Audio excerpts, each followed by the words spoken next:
Orando en todo tiempo, con toda oración y súplica en el Espíritu, y velando en ello con toda perseverancia y súplica por todos los santos. Bienvenidos a Amor por la Palabra. Hoy continuamos en la oración 24/7 y le corresponde el turno a la tercera parte del versículo donde dice, velando en ello, con toda perseverancia y súplica. Exactamente, venimos entonces hablando acerca de la oración. Hemos estado aprendiendo muchísimo, ¿no? A través de esta carta a los Efesios que el apóstol Pablo les escribió. Y vamos a enfocarnos precisamente en eso, en velar con perseverancia, ¿no? Sí, hoy, por eso el tema de hoy se llama la manera de orar. Y es que la perseverancia implica persistir, ser fiel, aguantar, mantenerse. O sea, si algo somos llamados es a no desmayar en la flaquear, oración, ¿no? no flaquear en ningún momento y estar, y es que mira, te digo algo como testimonio personal.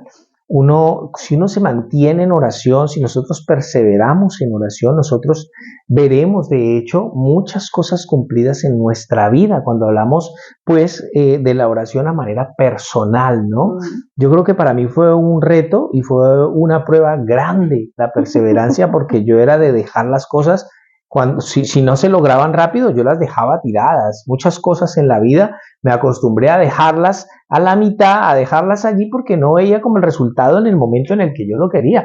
Pero la prueba contundente para mí en cuanto a la perseverancia fue cuando estuve orando por ti. Cuando estuve orando para que el Señor me diera esa nueva oportunidad. Fueron 6 años y medio, casi llego a los 7 años, buscando al Señor en oración y perseverando por esta nueva oportunidad. Y bueno, gracias. Aquí estamos y estamos disfrutando de esa oportunidad. Gracias por no desistir, porque son 18 años ya. Ya 18 años, vale la pena. A nuestros amigos que nos escuchan, vale la pena perseverar en oración. Sí, que sí. Y el texto comienza en esa tercera parte de la que hablábamos, dice velando, y cuando velando hablamos, en ello con toda perseverancia. Velando en ello con toda perseverancia. Y siempre hemos definido el término velar como hacer guardia, ¿no? Estar de guardia, hemos entendido como eso, vigilar. Pero también tenemos que entender que la palabra velar significa estar atento a lo que está pasando a nuestro alrededor. Jesús dijo muchas veces, velad y orad. Primera de Pedro 4:7 también dice, velad y orad. Casi que, y empieza siempre la recomendación por velar primero y orar, es decir, esté atento para que sepa por qué orar. ¿Por qué orar? Exactamente, sí, es una exhortación que vemos a lo largo del Nuevo Testamento. Jesús lo dice mucho, ¿sí? Los apóstoles también escribieron acerca de esto. ¿Y por qué?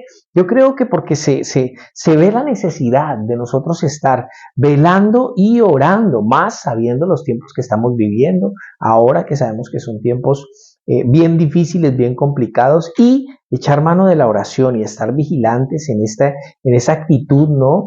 De oración es muy importante. Claro que sí. Ahora, el texto dice, velando en ello con toda perseverancia y súplica. Ayer hablábamos de que la súplica involucra una oración específica. Entonces, para que yo sea específico, yo necesito velar y saber exactamente qué pasa. Un corazón que se llena de oración es un corazón que el corazón de alguien que está atento a todas las situaciones que están en su entorno. Tenemos que ser muy despiertos en mirar todo lo que pasa a nuestro alrededor para poder hacer oraciones específicas, porque si algo responde Dios son las oraciones específicas. ¿Por qué las responde? Porque a Dios le encanta desplegar su gloria. Su gloria y su mano poderosa. Claro que sí. Además que te digo algo, a Dios le da gloria a Dios el que nosotros oremos con esa perseverancia y logremos aquello que estamos pidiendo, porque el Señor es glorificado en todas esas cosas que Él puede hacer por nosotros, pero que a veces nos demandan un esfuerzo más en la oración. De hecho, tú comenzaste hoy este video glorificando a Dios,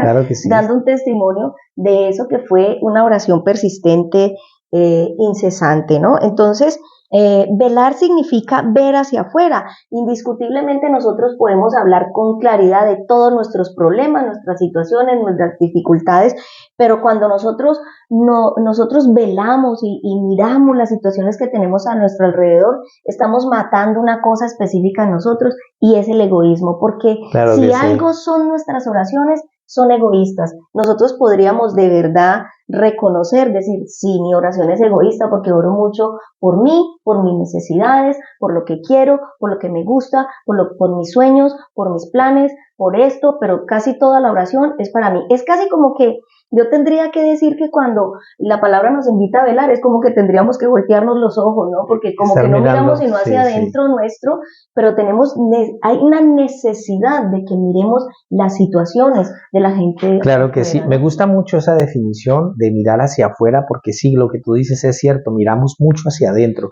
La verdad es que yo tengo que reconocer una cosa, y es que las oraciones que hacemos hoy como creyentes son muy flojas. Cuando yo encuentro las oraciones en el Antiguo Testamento de los profetas, ¿sabes? La razón por la que ellos eran movidos a la oración, la motivación que ellos tenían para orar, normalmente no era ninguna necesidad propia de sus vidas, de su hogar, de su casa, no, era la preocupación por el pueblo. Yo encuentro a un Nehemías que escucha la noticia de cómo están en Jerusalén, de cómo está la gente que quedó en la cautividad allá, y él se sienta y llora y hace una oración a Dios. Entonces yo encuentro a Daniel también preocupado por el pueblo, orando delante de Dios. Encuentro a Moisés parándose en la brecha entre Dios y el pueblo para que el Señor no lo destruyera. Entonces yo encuentro estos hombres extraordinarios de Dios orando, pero sin ningún egoísmo en su corazón. Cuando vamos al Nuevo Testamento encontramos a un Jesús que es nuestro modelo de oración, a un Jesús consumido por hacer la voluntad de Dios,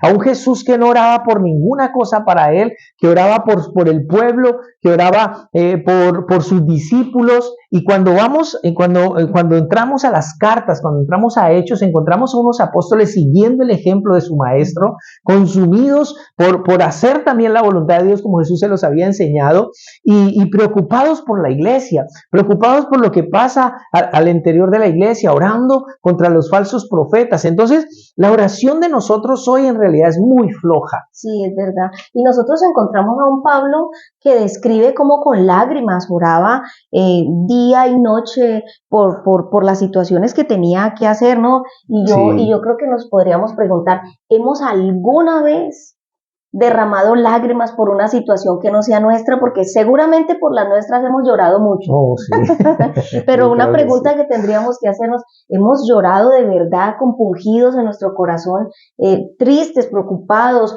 unidos al Espíritu por las situaciones de otros? Creo que muchos, tal vez responderíamos que no. Creo que nos hace falta dejar a un lado nuestras preocupaciones, nuestros afanes, nuestras cosas, y empezar a orar más por el pueblo, por la gente, orar por las situaciones que vemos alrededor. O sea, hay mucho motivo por qué orar hoy en día. Y es que es una realidad que día a día estamos viviendo batallas, y si nosotros estamos viviendo batallas, tenemos que ser conscientes que las personas que están a nuestro alrededor también tienen batallas. Entonces nuestras oraciones ayudan a otros a librar sus batallas. Es como que en oración levantamos los brazos y ayudamos a llevar la carga de otros hermanos. Entonces, ¿por qué tenemos que velar y orar por otros? Para que otros vean el poder de Dios en sus vidas, para que otros vean la liberación del poder del Espíritu de Dios. Oramos para que el reino se extienda, oramos con carga para que las almas sean ganadas. Pablo pide oración porque si miramos un poquito más adelante, versículo 19. El versículo 19, dime qué dice. Y él dice, y por mí, a fin de que al abrir mi boca me sea dada palabra para dar a conocer con denuedo el misterio del Evangelio. Ajá, si notamos, él no está diciendo, oren por mí, porque mire, estoy en cárcel, los grilletes me tallan, aquí me están tratando mal, a mí no me están dando el almuerzo. Él está diciendo, ayúdenme con esta batalla, porque no quiero que si Satanás me tienta, yo cierre mi boca y deje de predicar el Evangelio, porque tengo, como dices tú, estoy consumido por esta pasión de hacer la obra, ¿no? Es que realmente sí estaba bien consumido, porque está en una cárcel, ¿no? Está sufriendo, está padeciendo, pero en ningún momento Pablo pide oración por él, porque por su circunstancia, por su situación, por su problema, no, él pide oraciones para ser fortalecido y no quedarse callado, Satanás no lo tiente para que él cierre su boca y deje de predicar. Mira que te digo algo, perdón, pensaba ahorita en las peticiones de oración que normalmente uno ve a veces dentro de la iglesia y las peticiones son la hipoteca, la casa, el coche, el dolor en la pierna, la enfermedad, esto, pero a veces, y eso demuestra lo flojo de nuestras oraciones hoy en día, y también que tenemos que trabajar con el egoísmo que a veces tenemos en nuestro corazón, aún ya siendo cristianos, creyentes, regenerados y todo. Claro que sí, por supuesto, ustedes dirán, y entonces no oro por mi dolor y por mi diagnóstico, por lo que sea. Por supuesto, estamos hablando de estar atentos también a lo que las personas necesitan. Ahora hagamos una pregunta. ¿Conoce usted las batallas de su cónyuge, de sus hijos, de sus hermanos, de su familia, de los suyos? Y cuando nos hacemos esa pregunta uno dice, realmente no lo sé, porque hay gente que no habla de sus batallas, hay gente que no habla de sus debilidades. Exacto, sí. Y entonces cuando hablamos de velar y orar, nos preguntamos, ¿cómo lo puedo hacer? Y yo creo que ahí nos devolvemos un poquito a lo que nos enseñabas el otro día, porque ¿cómo habremos de pedir? Como conviene, no lo sabemos, mas el Espíritu nos ayuda en nuestra debilidad. Así que cuando tengo la disposición de orar por otros, de velar y hacer súplicas y oraciones específicas, yo puedo preguntarle al Espíritu Santo, Señor, ¿cuál es el sentir de oración?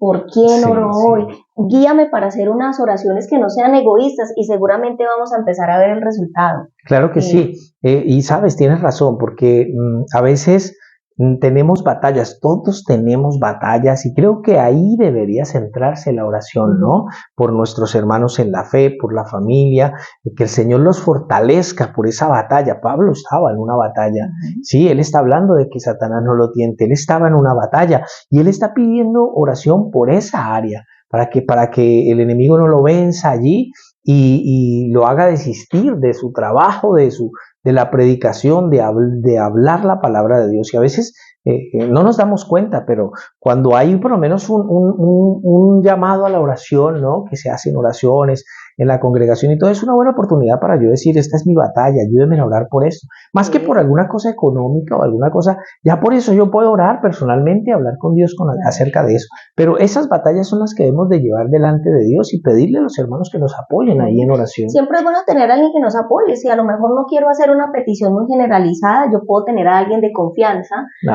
con quien apoyarme. Si le mira, estoy batallando con esto, apóyame en oración. Entonces, es lamentable aquí, para que terminemos ya este video, decir que casi siempre oramos cuando ya se da el desastre, ¿no? Pero podríamos finalizar hoy aquí diciendo que un poco de oración preventiva hubiera hecho definitivamente la diferencia. Exactamente, entonces el ánimo o lo que queremos, el propósito con esta serie que estamos haciendo acerca de la oración es eso, es motivar, ¿no? Motivar a la oración, pero que oremos conforme a lo que está escrito en la palabra, o sea, que nos vayamos a esos modelos de oración que tenían estos maravillosos hombres de Dios en el Antiguo Testamento, Nuevo Testamento. Aquí hay cómo orar correctamente, sí, ¿no? Que sí, y por supuesto el mejor guía es el Espíritu Santo. Así es. Así que súper interesante, súper agradable este tiempo.